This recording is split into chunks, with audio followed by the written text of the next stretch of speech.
Good afternoon everyone. Welcome to the today's episode of Daily News Analysis of Next IS. Today is 2nd September 2025. So let's start with the important topics of the day which we are going to discuss. The first is with respect to the Supreme Court ruling on the Right to Education Act, important from GS2, issues related to the social sector including education and health. Second is with respect to the deadly earthquake in Afghanistan, important from GS3, disaster and disaster management perspective, as well as GS2, India and its neighborhood related issues. Third is with respect to the GDP growth rate surprise in April to June quarter, important from GS3, issues related to Indian economy, its growth and development. The fourth is with respect to the expansion of the manufacturing purchasing index to the 17-year high, important from GS3, issues related to the Indian economy and its growth and development. And the last one, decoded section, issue of urban noise pollution, important from GS3, environmental conservation and pollution perspective. So let's start with the today's episode. The first is with respect to the Right to Education Act. So what is the backdrop of this particular news? Supreme Court has recently called for reconsideration of its ruling, 2014 ruling regarding the judgment with reference to the Minority Institution and Right to Education Act. So what is the relevance of this particular act? What is the relevance of this particular news? GS2, that is issues relating to the development and management of the social sector, including services related to health and education, as well as GS2, welfare schemes for the vulnerable sections of the population by center and states and their performance. So let's start. So let's go into the detail of this particular news. Basically, Supreme Court on Monday called for reconsideration of its 2014 constitution-based judgment, granting them blanket exemption to the minority education institution from the applicability of the law given under Pramati Educational and Cultural Trust versus Union of India, stating that right of children to free and compulsory education, that is Right to Education Act, should apply to all the minority institutions, whether aided or unaided. So what is the basically ruling? Basically, Supreme Court on Monday has called for reconsideration or revisiting its 2014 ruling regarding Right to Education Act, which was given under Pramati Educational and Cultural Trust versus Union of India. So what was the ruling given basically under this judgment? That under this judgment, basically minority educational institution were given blanket exemption from the applicability of the Right to Education Act. Basically in 2014, Pramati Educational and Cultural Trust versus Union of India, Supreme Court constitution based, that is 5-judge bench, held that application of Right to Education Act to the minority educational institution, whether they are aided by the government or not aided by the government, violates the Article 30 of the Constitution, and thus they were granted blanket exemption from the application of this particular act. So what is this particular Article 30? Basically, it is the fundamental right that grants right all minorities, whether based on religion or language, a right to establish and administer their own education institution. So basically, under this act, minorities in India which are based on religion or language, they were given right to establish and administer their own educational institution as per their rule. So this is regarding the Article 30 of the Constitution. So let's go into the detail of the this particular judgment that was being given by Justice Deepankar Datta as well as Justice Manmohan, 2-judge bench. So what are the prominent points of this judgment? The first, this particular judgment has expressed serious doubts regarding the correctness of the Pramati ruling, that is 2014 ruling given by the Constitution bench of the Supreme Court. What was the next observation or point raised by the court? It said that right to education should apply to all the minority education institutions, whether they are aided or unaided by the government. It also observed that there is no any kind of conflict between Article 21A of the Constitution and Article 30 of the Constitution. Article 21A grants a fundamental right to the children between the age of 6 to 14 years about their primary education, whereas Article 30 grants minority communities, whether they are based on the religion or language, right to establish and administer educational institutions as per the framework. So basically the issue was with respect to the section 12(1)(c) of the Right to Education Act, which says that there will be a 25% reservation to the weaker or disadvantaged group of the society under the Right to Education Act. So what is the basic purpose of this article 12 section 12(1)(c) of this Right to Education Act? The first is serve as a social inclusion. How?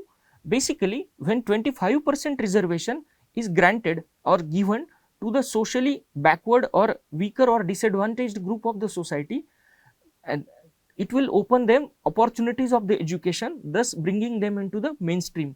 Thus it will act as a mean of social inclusion. It also says that it does not annihilate the minority character of the institution. So what the judgment says, that application of section 12(1)(c), that is granting 25% reservation to the weaker or disadvantaged group of the society, will not annihilate the minority character of the institution. So basically what is the purpose behind this particular point, that within the minority community also there are people or groups which are backward or weaker sections. So granting them 25% of reservation will not defy or annihilate the minority character of those education institutions. It has said that the financial this article section 12(1)(c) has a financial neutrality via reimbursement. It means that whatever the financial expenditure or burden that will be put on the minority education institution because of this 25% quota to the social or weaker sections, it can be reimbursed by the government. Thus it will lead to the financial neutrality.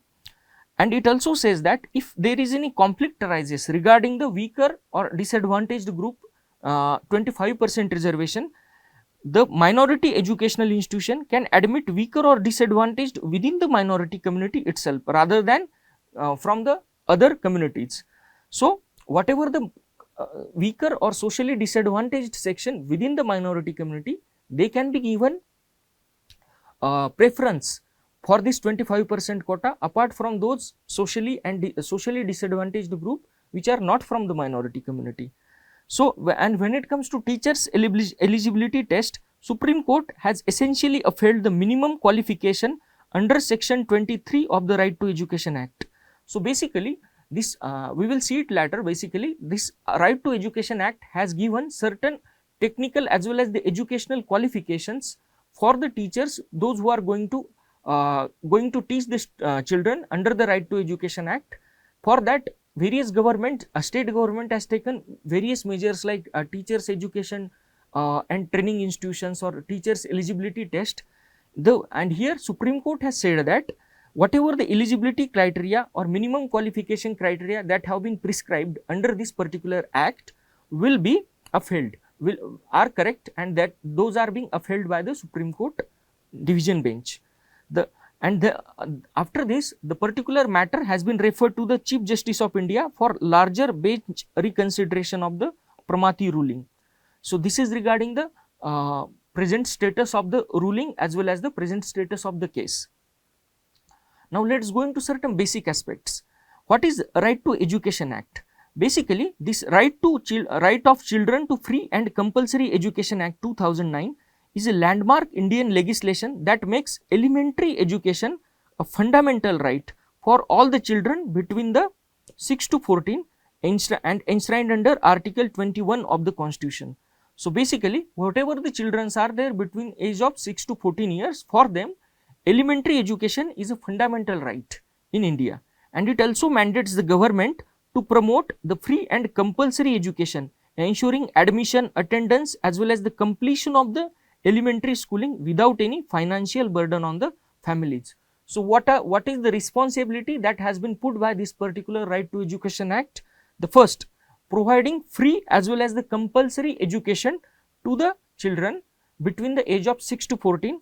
What are the other responsibilities? Ensuring the admission, whether they are living in any remote area, it is the responsibility of the state government or a central government to open the school or to make some arrangement so that the children living even in remote areas or tribal areas have access to school.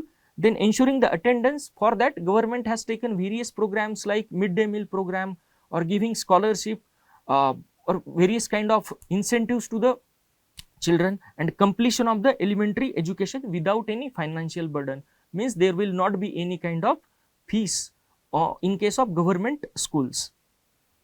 So, what are the key provisions under this Right to Education Act? The first and foremost, education to the children, elementary education to the is a fundamental right for all the children between the age of 6 to 14.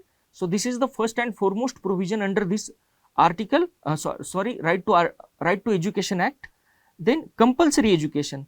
The government is obligated to ensure the admission, attendance and completion of the elementary education by every child. So, this particular act puts responsibility on the government to ensure the children between the age of 6 to 14 does have admission, gets access to the admission, attendance and completion of the elementary education. So, all these three responsibilities are given to the state government. Then pre-education. No child, unless it is admitted by parents in private or non-government school, is liable to pay any fees or charges that would prevent the completion of elementary education. So, it means that those childs which are in the government school, they are not supposed to pay any single rupees fees for the completion of their education. Now, let us go into the quality standard. So, basically this Right to Education Act lays down the norms and standards for pupil-teacher ratios, school infrastructure, working hours and teacher qualification. So, this particular act has put down various standards so that the quality of the primary education will remain sacrosanct, and for that it had put down certain standards like pupil to teacher ratio. These ratios are different for primary education, secondary education, higher secondary education. School infrastructure means how many children can be accommodated in one classroom, what are the various provisions with respect to building of the classroom, working hours of the teachers and teachers qualification. For that, teachers eligibility tests are supposed to be taken. Then next provision is with respect to the disadvantaged group. So, basically as we have mentioned earlier, section 12(1)(c) of this particular act ensures 25% reservation for children from economically weaker and disadvantaged section, ensuring their education to the quality elementary education. So, this is applicable for the private school also. Then prohibition for the harmful practices. So, basically this act prohibits harmful practices like physical punishment to the children or kind of mental harassment or screening procedure for children's admission, so that they will not subjected to under any kind of emotional or mental stress during the time of admission or even after the admission. So, basically what is the significance of this Right to Education Act in the context of India? First and foremost, constitutional basis. So, it is a consequential legislation which enacted under Article 21A, making it essential for understanding the fundamental rights given under Article 21A.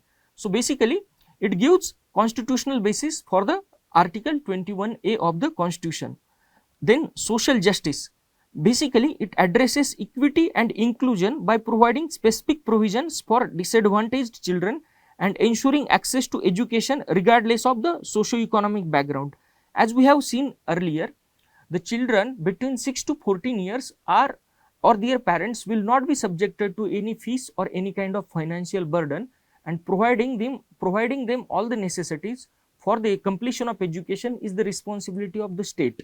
So, basically thus it ensures the equity and education by providing those provisions or various kinds of incentives to the disadvantaged children, subsequently the disadvantaged sections of the society.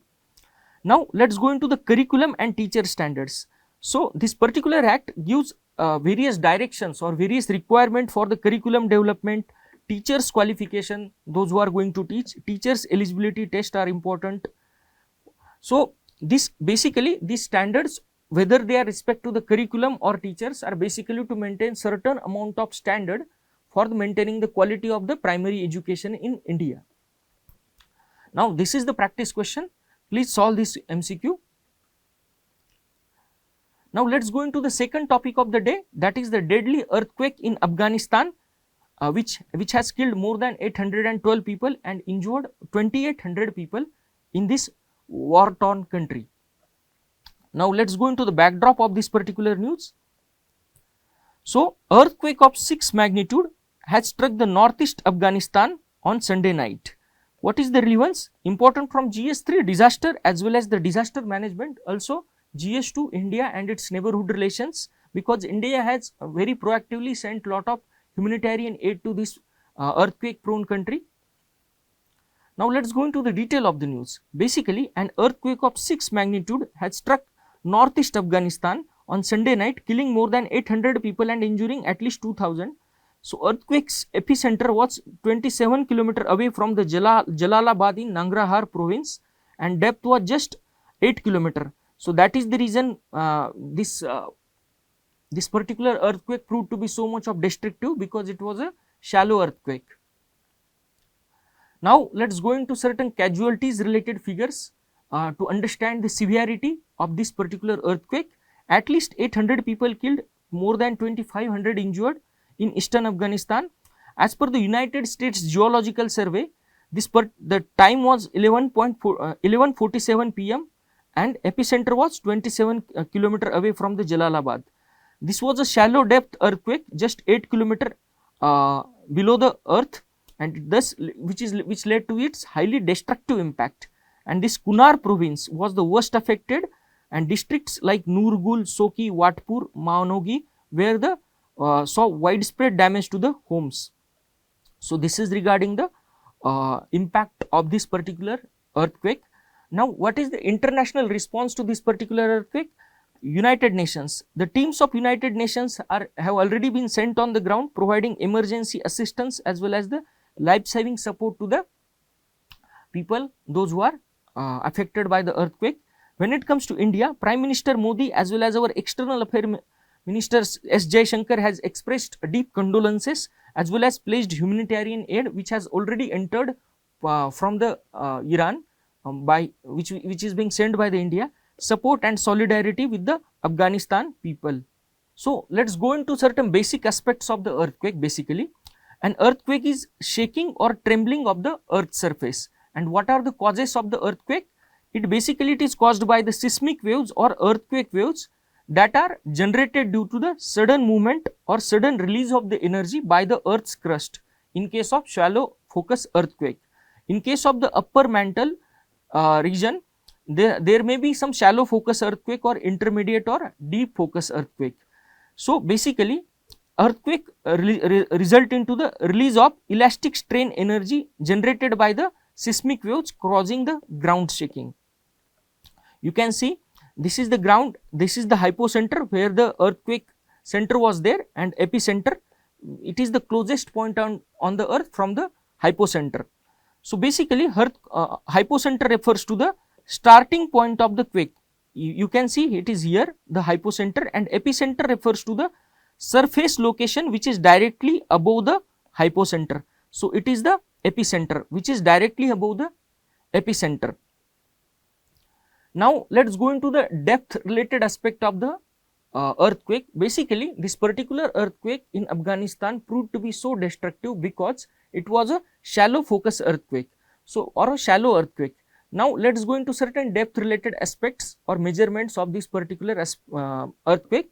When it comes to shallow earthquake, they have a focus situated 0 to 70 km deep in the earth. In case of intermediate earthquake, the focus is between 70 to 300 km deep, and in case of deep earthquake, it can be between 300 km to 700 km deep in the earth. When it comes to shallow quake, that is the 0 to 70 km deep, are more dangerous because they release more energy at the surface. In case of why the deeper earthquakes or deep earthquakes are not that dangerous unlike the shallow quakes, because they spread further and lose energy while traveling. So earthquake waves, while they travel toward the surface, they lose energy because of the huge distance. In case of earthquake, the magnitude indicates the wave size of the seismic waves. So whatever the magnitude, it indicates the wave size of the seismic waves. And in case of the scale of the earthquake, each whole number increase 10 times the wave amplitude and 32 times energy release. Here I would like to explain. Basically, when it comes to earthquake of magnitude 5 and magnitude 6, when it comes to this transformation, In case of 5 to 6 transformation, there will be 10 times the wave amplitude and 32 times more energy release. From 5 to 6 or any 6 to 7, any one one unit increase in the earthquake intensity. Now, let us go into this geographical aspect of the Afghanistan, which makes it vulnerable to the earthquake. So, basically in case of earthquake, in case of Afghanistan, basically it lies on the fault lines between the Indian plates and Eurasian plate. So, Afghanistan is situated or located at the crossroads of Indian plate and Eurasian plate, and this particular Indian plate has been undergoing collision with this Eurasian plate at the rate of 45 millimeters per year, and this particular fault line area of the Indian plate and Eurasian plate, this particular region accounts for almost 50% of the global seismic energy release. So, you can understand the intensity or frequency of the earthquake to which this area is susceptible. Afghanistan in the past also has seen the history of destructive earthquake, especially in the Hindu Kush region, which has witnessed 12 earthquakes of magnitude 7 since 1900. Also, the same tectonic collision between this Indian plate and Eurasian plate is responsible for the Himalayan formation. That is the reason Himalaya also susceptible to the earthquake. Now, let us go into the practice question of the day. Please solve this MCQ. Now, let us go into the next topic of the day, that is the GDP growth rate in April-June quarter. So, what is the backdrop of this news? India's GDP growth rate has reached to the 7.8% in April to June, and it was far higher than anyone anticipated. What is the relevance of this particular news? Indian economy, issues related to the Indian economy and issues related to planning, mobilization of resources, growth, development and employment. So, from GS3 perspective, this is very important news. Now, let us go into the details of this news. Basically, Indian economy recorded higher than expected GDP growth rate of 7.8% in April to June quarter, marking an improvement over 7.4% in January to March quarter. So, basically, to everyone's surprise, Indian economy has clocked the growth of GDP growth rate of 7.8%. This is the real GDP growth rate, marking an improvement over the 7.4% in January to March quarter. So, this was totally unexpected GDP growth rate of Indian economy. Now, let us go into certain basic aspects. Basically, this increase in the growth rate was everyone's surprise in the context of the 50% tariff imposed by the United States of America on the Indian goods. Because of that, everyone was expecting, economists were expecting there will be the slowdown in the GDP's economic growth rate. So, let us go into certain basic aspects of the news. What is the gross domestic product? Basically, this GDP or gross domestic product represents the final value of the goods and services produced within country's borders in a specific period, typically a year. So, whatever the final goods or value services that have been produced within the borders of the country in one year, one calendar year, that is refers to the gross domestic product of that particular nation. And the GDP growth rate of any country is a crucial indicator of the economic performance of that country, reflecting health, growth and development of that particular country. Now, let us go into the types of the GDP. The first is nominal GDP. Basically, nominal GDP represents the current prices of the goods and services at their monetary value without adjusting for the inflation. So, basically, it does not adjust itself to the inflation that has been prevalent over the base year. Useful for computing output within the same year, but not across the years due to the inflation effects. Since the inflation generally remains positive, this particular nominal GDP is usually higher than the real GDP. So, basically, in case of nominal GDP, it represents the current prices of the goods and services in present times at their monetary value without adjusting for the inflation.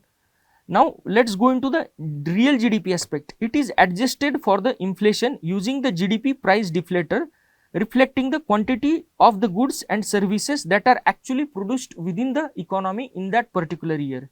It enables comparison across the years by holding prices constant to isolate the real growth and reduces the discrepancies caused by inflation or deflation in the nominal GDP.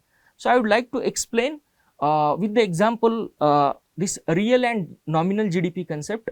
Consider there is one country in which within 1 year only one factory is there of pen, and it is producing 10 pen per year, and the cost of one pen is 10 rupees. For example, in that way 10 pens are there and 10 rupees cost is there, for example in 2012. So, what is the cost of GDP? What is the final value of the goods that is produced? It will be it will lead to the 100 rupees. Suppose in case of within the same economy in 2015, the cost of the pen has increased to 15 rupees, but at the same time only 10 pens have been produced. So, what is the value of the final GDP? It is 150 rupees. So, ultimately in this case what we have been observing, that number of pens produced is same in case of 2012 as well as 2015, but the cost of the pen has increased because of the inflation. Like here it is 10 rupees, here we can see 15 rupees. So, in case of actual the real GDP of 2012 and 2015 is same, but in case of nominal GDP it has increased from increased by 50 rupees. So, this is how the inflation works in case of real as well as the nominal GDP. Now, what are the rest of the observations in case of India GDP growth in from April to June quarter? So, basically headline growth, real GDP growth rate was 7.8%, which was highest in the last 5 quarters. So, real GDP growth rate was 7.8%. When in case of nominal GDP growth, it was 8.8%, which was very low in the last 3 quarters, shows the lackluster economic activities. So, what is behind this contradiction? Basically, because the real GDP is calculated by deflating the nominal GDP with inflation, and in case of this particular April to June quarter, the real GDP was 47 lakh crore, and in case of nominal GDP it is 86 lakh crore. As we have discussed earlier, nominal GDP is calculated at current prices without adjusting to inflation, and the real GDP is adjusted for the inflation, representing the actual output concerns with deflator. Now, let us have a look into the inflation factor which causes the changes in this real GDP, nominal GDP vis-a-vis real GDP. Now, what was the deflator used in calculation of nominal GDP and real GDP in case of April to July quarter? It was 0.9%, which was the lowest in last 6 years. And in case of WPI inflation in this particular quarter, it is just 0.3%. And the consumer price index inflation, it is 2.7%, which led to the unusually small deflator. Now, let us go into certain basic aspect. What is GDP deflator? Basically, GDP deflator is as a measure used to assess the inflation by reflecting the change in prices of all the goods and services included in the country's GDP, gross domestic product, offering a comprehensive picture of the economy's price level. So, what is it basically? It used to assess the level of inflation by reflecting the change in the prices of goods and services included in country's domestic product, and thus it offers the actual or a comprehensive picture of the price level of the country. So, it is calculated as the ratio of value of goods and services produced in particular year at current prices to their value at base year prices, demonstrating the extent to which GDP growth is driven by the higher prices rather than the increased production. So, as we have discussed here, in case of that particular country, in case of 2012, 10 pens worth 10 rupees each were produced, which led to the GDP value of 100. But in case of 2015, the only 10 pens were produced, ultimately leading to which costed 15 rupees each, resulting into the economic GDP value of 150 rupees. So basically there was no increased production. The increase in the GDP is because of the inflation level, that is pen's value increased from 10 to 15 rupees. So basically the formula to calculate the GDP price deflator, nominal GDP divided by real GDP into 100. So smaller the deflator, it narrows the gap between the nominal and real GDP, thus artificially boost the real growth. Now what are the observations in the in this particular quarter regarding the services sector? So what was the real growth rate of the service sector? 9.3%. Nominal growth rate was 11.3%, and deflator was used was 1.9%, which was too low in case of services. In case of manufacturing sector, the real growth was reported 7.7%, and single deflation likely overstated growth by 150 bps, and headline GDP was possibly exaggerated by the 20 bps.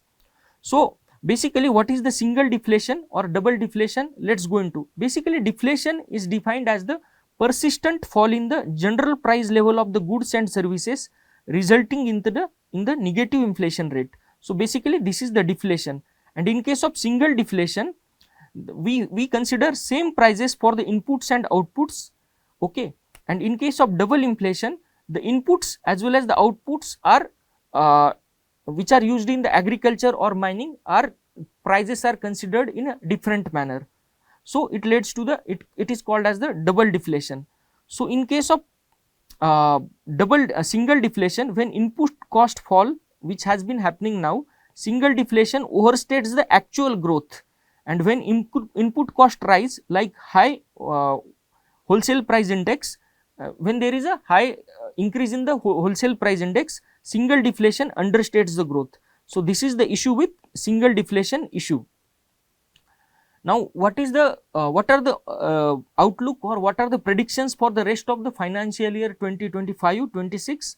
WPI inflation likely to be remain negative, that is 0.30, which has turned negative in June actually, minus 0.13%.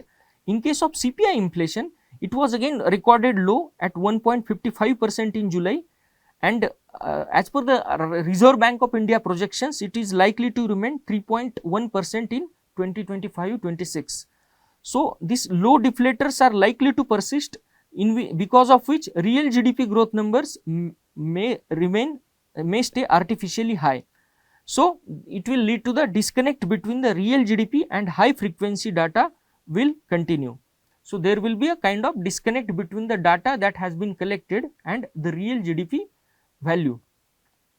Now let us go into the practice question of the day. Consider the following statement with reference to the GDP. Please solve this MCQ. Now let us go into the next topic of the day, that is the manufacturing purchasing managers index rises to 17-year high in August. What is the backdrop of this particular news? India's manufacturing activity expanded at its highest pace in more than 17 years. The relevance is important from GS3 Indian economy, issues related to planning, mobilization of resources, growth, development, employment.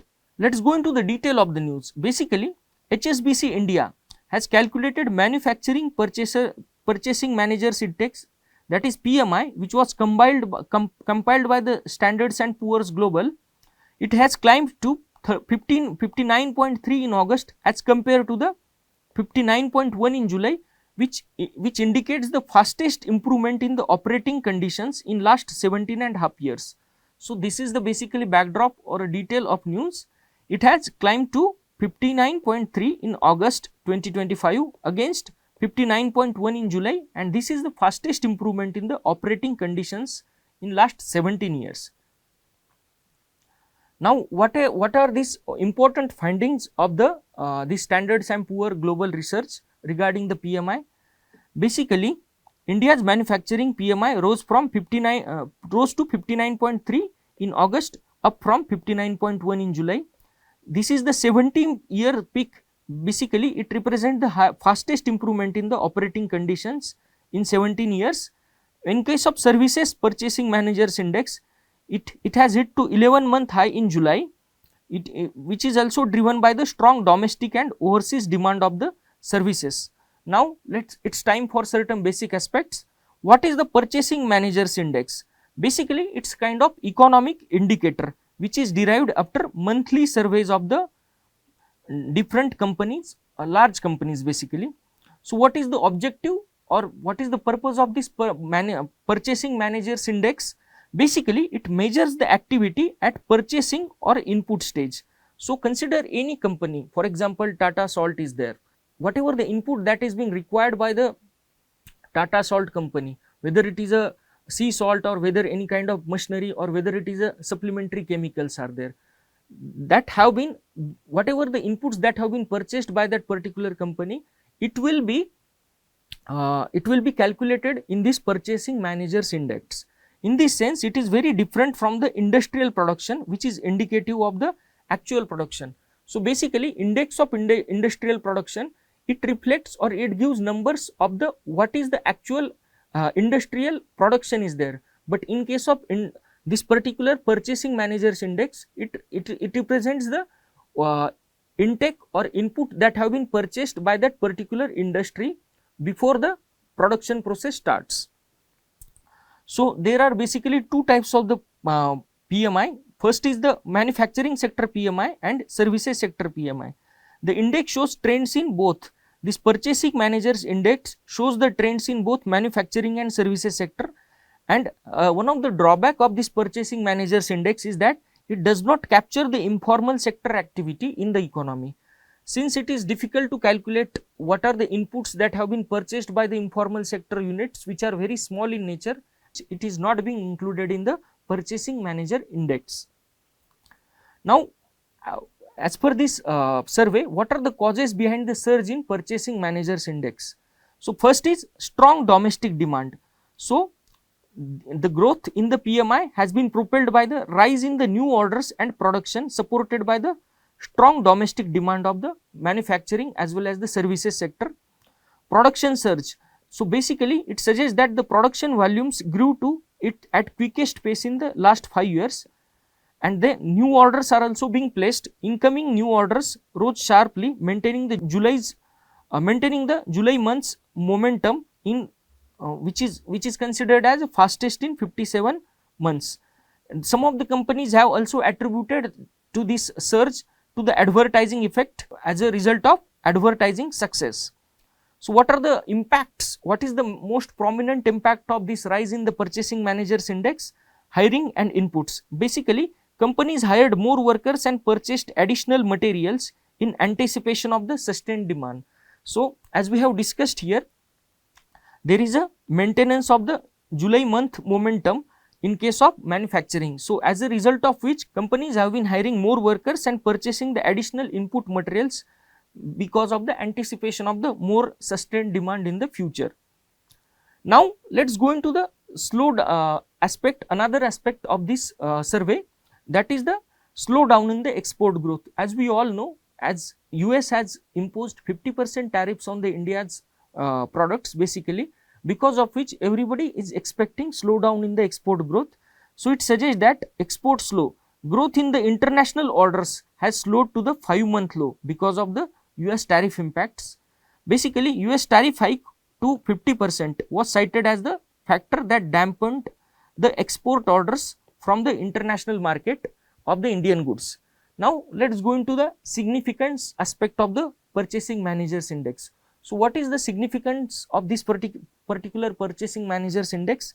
This index is released much before most of the official data output, manufacturing and GDP growth rate becomes available. Hence, it is considered as a leading indicator of the economic activity. Already discussed that this particular Purchasing Managers Index is calculated when any large company or large manufacturing company houses purchase the inputs before the production stage starts. Thus, they are considered as the leading indicator of economic activities, because the official data with reference to the industrial output or manufacturing GDP or GDP growth rate comes much later. So, it is a kind of leading indicator of the economic activity. Then central banks of the many countries also use this particular index to make decision on the interest rate. So whether to go for the cheap or cheap money policy or a expansionary money policy, the central banks take the decision of regarding the money policy by the value of the by the numbers of the purchasing managers index.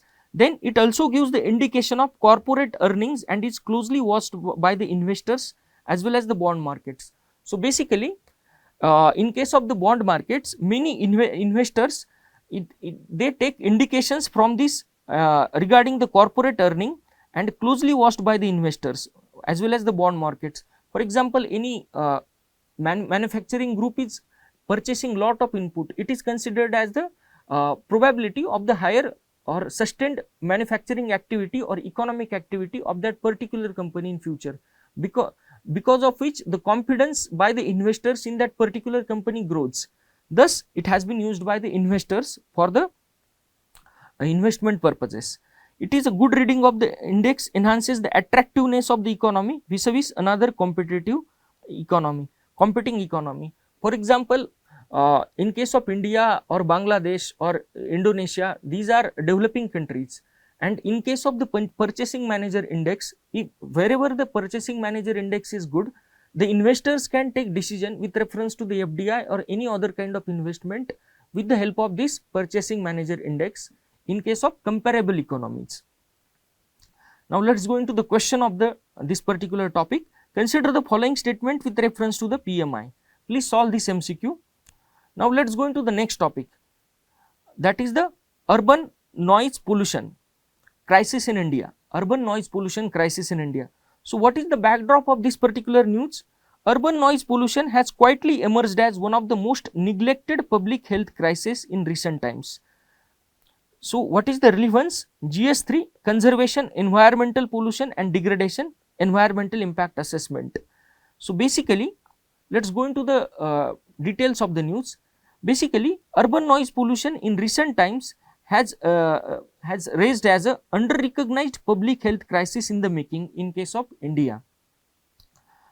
In case of India, basically in urban areas, noise levels often exceed the permissible limits in many Indian cities, especially near the schools or hospitals or residential areas.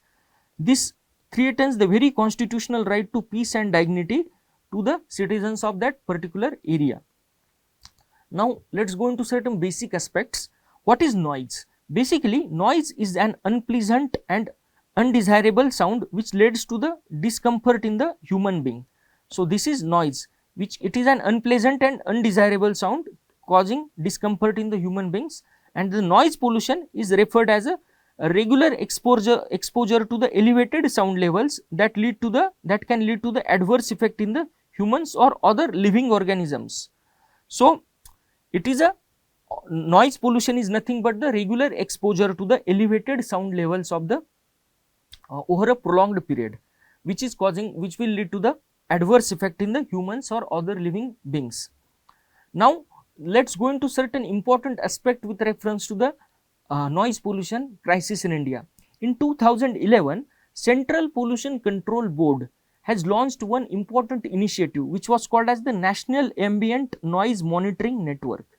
So, this initiative was called as the National Ambient Noise Monitoring Network for the real-time data collection with reference to the noise pollution. Over the decade later, unfortunately, this network merely acts as a passive data repository rather than any kind of tool for the active reform in the noise pollution crisis in case of India. So, what are the issues with the data collection in case of noise pollution in India? The first and foremost is data is scattered across the dashboard, but effective enforcement is still missing. Scattered across the dashboards means what? There are different agencies which are not working in sync with each other regarding the collection of data, as a result of which there is a lack of coordination, lack of collaboration, and because of that we are not able to form the concrete policy or not able to take the concrete steps to tackle this ever growing crisis. Now, the flawed sensor placement. So, basically there has whatever the data that has been collected under this National Ambient Noise Monitoring Network, for that certain guidelines have been issued for the placement of the sensors to collect the noise pollution levels by the Central Pollution Control Board. But these guidelines are often violated or not followed by the local authorities, and many sensors have been mounted to the 25 to 30 feet high above the ground level, which violate the CPCB guidelines. Lack of accountability. This data which has been collected by the sensors at different places is not acted upon by the local authorities. So, local authorities are supposed to take the corrective or reformative measures to prevent the noise pollution that has been decided on the basis of the data collected by the sensors, but hardly there is any kind of action. Now, let us go into the governance or institutional gaps that has been prevalent in case of India. So, first is with respect to this National Ambient Noise Monitoring Network.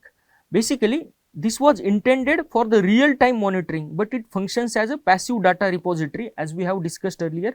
Flawed sensor placement, again this is a institutional issue of the CPCB or state pollution control boards. These sensors are placed 30 feet high, violating the CPCB guidelines. Regulatory fragmentation. There is a poor coordination among the different bodies that are responsible for regulation or control of the noise pollution. For example, municipal bodies, traffic police or pollution control board, there is a little or no coordination. Opacity. Data often available for the public. Even if the RTI is being filed, these queries go unanswered by giving some technical reasons. For example, author here gives example of the Uttar Pradesh Q1 25 noise data not made public. Even the RTI queries are not answered. So, these are the institutional as well as the governance related aspects of the noise pollution in India. Now, let us go into the constitutional as well as the legal dimensions. The first is with respect to Article 21, right to life and personal liberty. Excessive noise infringes upon the fundamental right to life and dignity. Supreme Court in certain rulings have clearly stated that excessive noise infringes upon the fundamental right of life and dignity under Article 21. Article 48A, it mandates government for proactive environmental protection to prevent any kind of environmental degradation. Then Supreme Court has recognized in 2004 basically urban noise as a serious threat to the mental well-being as well as the civic freedom of the citizens living in the urban areas.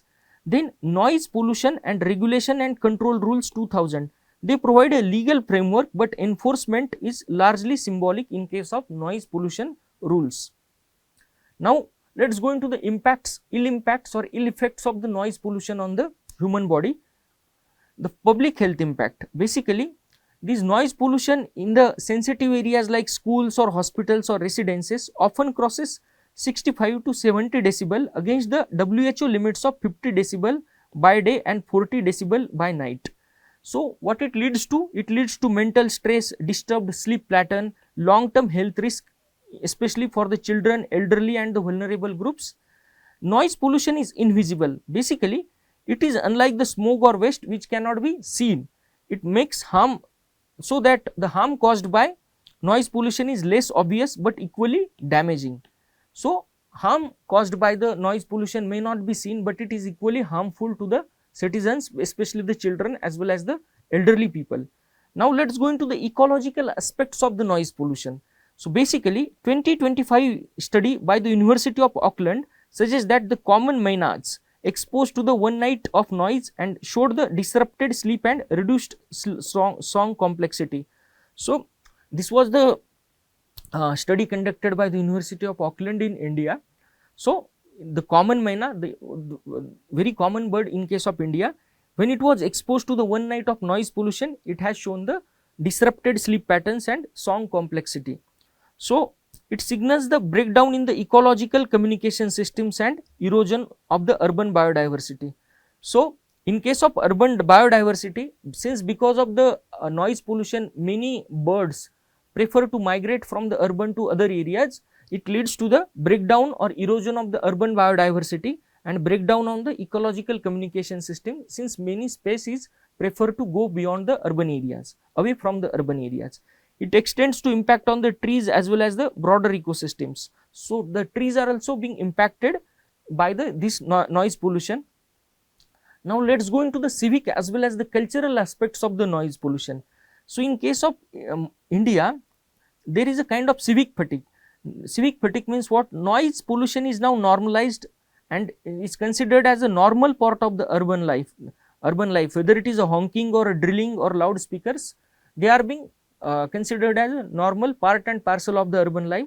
So there is a kind of civic fatigue against this noise pollution. Nobody wants to take any proactive action. Politics of silence, basically absence of public outrage due to the invisibility of noise and social tolerance leads to the sonic aggression.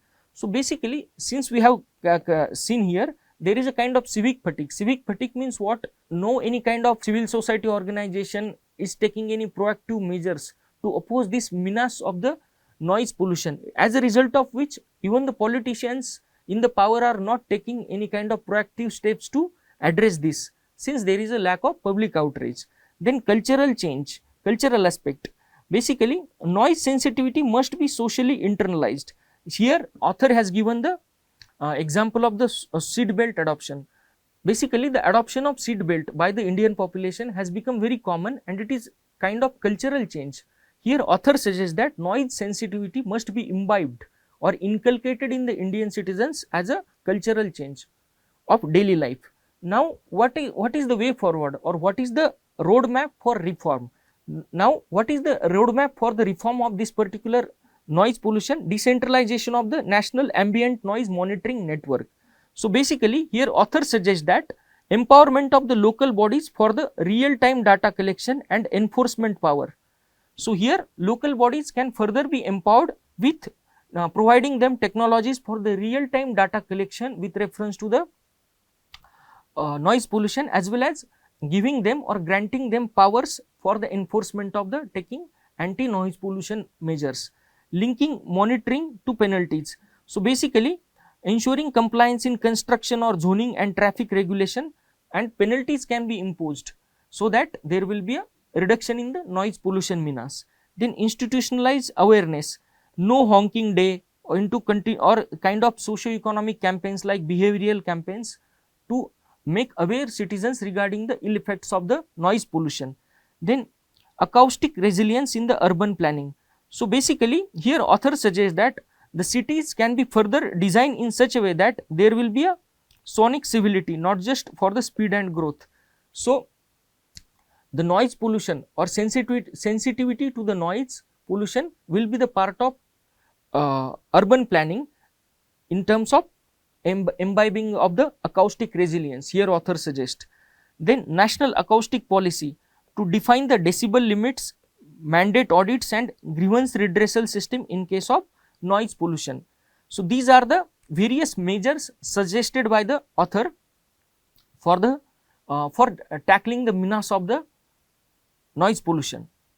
Now, let us go into certain ethical aspect. So, basically here author suggests that noise is not just a regulatory problem, but a cultural and moral challenge. Now, here author says that silence is not the absence of sound, but the presence of care, and this presence of care for those who are vulnerable to the noise pollution, that can be achievable through design, governance and adoption of the civic responsibility.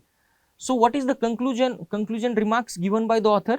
Here author suggests that the fight against the urban noise is not just a regulatory aspect, it is the cultural aspect also. Cities must cultivate the shared ethic of sonic empathy. Sonic empathy means what? The sensitivity to the noise pollution, or the noise pollution sensitivity must become a common spread among the citizens of the country. Public campaigns should move beyond the slogans to the immersive education in schools, in driver training programs and community spaces. Thus, silence is not the absence of sound, but the presence of care in case of noise pollution crisis in India.